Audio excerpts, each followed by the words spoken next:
আপনার নামটা বলেন ভাই, কোন জায়গা থেকে আসছেন আপনি বলেন? নাম মোহাম্মদ মনির আলম চৌধুরী। আমি হবিগঞ্জ থেকে আসছি। বলেন। যাই হোক, আমি আসছি হবিগঞ্জ থেকে। আর সত্যিকার অর্থে আমি জাতীয়তাবাদী দলের একজন কর্মী এবং আপসীন নেত্রী দেশনেত্রী বেগম খালেদা জিয়ার আদর্শে, শহীদ জিয়ার আদর্শের একজন সৈনিক। আমি এখানে আসছি আসলে মূলত আজকে ওনার মাগফিরাত কামনা করার জন্য। তারপর আমি বলতে চাই, বাংলাদেশ দীর্ঘদিন ধরে আপনার একটি গণতন্ত্রহীন রাষ্ট্রে পরিণত হয়ে শেখ হাসিনার বেশিরভাগ কায়েম করাতে এই বাংলাদেশের মানুষ গণতন্ত্র থেকে এখন মুক্তি পেয়েছে, কিন্তু আমাদের নেত্রী এখন সেটা দেখে যেতে পারলেন না পূর্ণাঙ্গভাবে। আমরা চাই শহীদ জিয়ার আদর্শকে এবং দেশনেত্রী বেগম খালেদা জিয়ার ত্যাগ তিতিক্ষাকে বুকে লালন করে বাংলাদেশকে সামনের দিকে এগিয়ে নিয়ে যেতে। এবং আমরা এটা আশা রাখি যে বাংলাদেশের জনগণ তারেক রহমানের পাশে থেকে তারেক রহমানকেই এই দেশের দায়িত্ব নিতে হবে এবং আমরা বিশ্বাস করি তারেক রহমানই এই দেশকে মুক্তি দিতে পারবেন এবং শহীদ জিয়া এবং খালেদা জিয়ার আদর্শকে বুকে লালন করে বাংলাদেশ এগিয়ে যাবে। সবাইকে ধন্যবাদ। আমার নাম হচ্ছে মোহাম্মদ মনির আলম চৌধুরী। আমি হবিগঞ্জ থেকে আসছি এবং আমি 2003-এ হবিগঞ্জ পৌর ছাত্র দলের নির্বাচিত সাধারণ সম্পাদক ছিলাম। সামনে যে জাতীয় নির্বাচন আসছে ফেব্রুয়ারি 12 তারিখে, সেই নির্বাচনের উদ্দেশ্যে তরুণ প্রজন্মের উদ্দেশ্যে আপনার মতামত?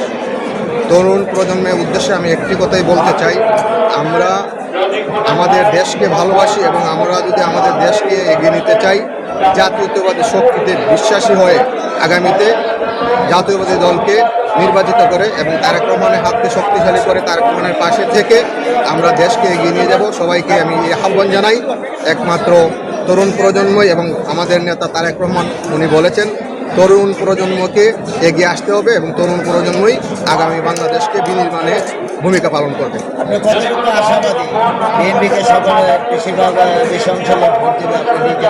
আমি শতভাগ আশাবাদী। বর্তমান বাংলাদেশের প্রেক্ষাপটে একমাত্র জাতীয়তাবাদী দল বিএনপি বাংলাদেশকে এগিয়ে নেওয়ার জন্য আপনার যে প্রচেষ্টা এবং আগামীতে যে বাংলাদেশ বিনির্মাণে যে তারেক রহমানের 31 দফা, সেই 31 দফাকে বাস্তবায়নের জন্য বাংলাদেশের সচেতন মানুষ অবশ্যই জাতীয়তাবাদী দলকে নির্বাচিত করবে। জনগণ কেন বিএনপিকে ভোট দেবে?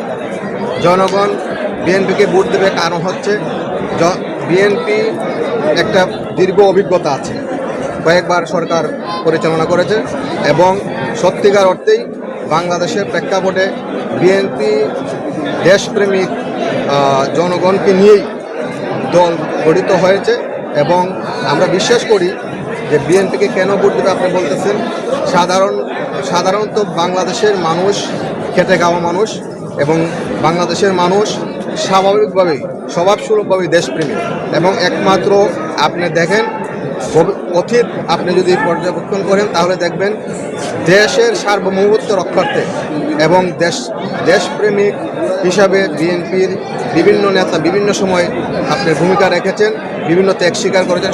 সর্বশেষ আপনি দেখেন বেগম খালেদা জিয়া একজন মহিষী নারী হয়েও যে পরিমাণ ত্যাগ করেছেন উনি, এরকম একজন মানুষ দেশের জন্য মাতৃভূমির জন্য উনি ওনার সন্তান এবং উনি একটা কথাই বলেছেন, দেশে আমার স্বজন, দেশের মধ্যে আমি থাকতে চাই। তো একজন মানুষ কতটুকু দেশপ্রেমিক হলে এতটুকু ত্যাগ স্বীকার করতে পারে, বছরের পর বছর উনি ওনার জীবনই বিলিয়ে দিয়েছেন দেশের জন্য এবং আমরা এটা আশা রাখি যে বাংলাদেশের মানুষ এর মূল্যায়ন করবে। আমার শেষ প্রশ্ন আপনার কাছে, আমরা দেখেছি জনাব তারেক রহমান এই পর্যন্ত যখনই বিএনপির কোনো লোক কোনো দুর্নীতি কিংবা চাঁদাবাজির সাথে জড়িত হয়েছে সাথে সাথে তাকে বরখাস্ত করা হয়েছে, নির্বাচনের পরেও কি এটা অব্যাহত থাকবে আপনি মনে করেন?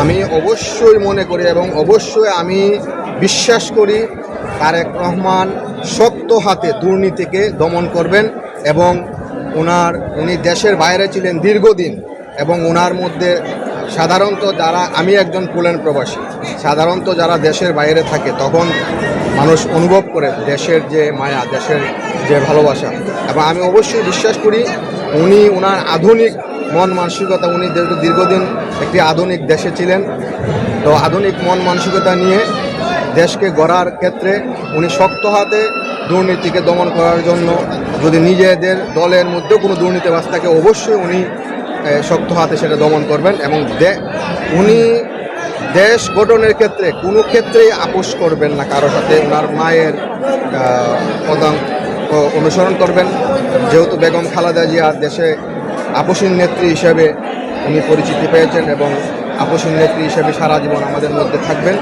সেই পদাঙ্ক অনুসরণ করবেন আমাদের দেশ নায়ক। ধন্যবাদ। আপনাকে ধন্যবাদ।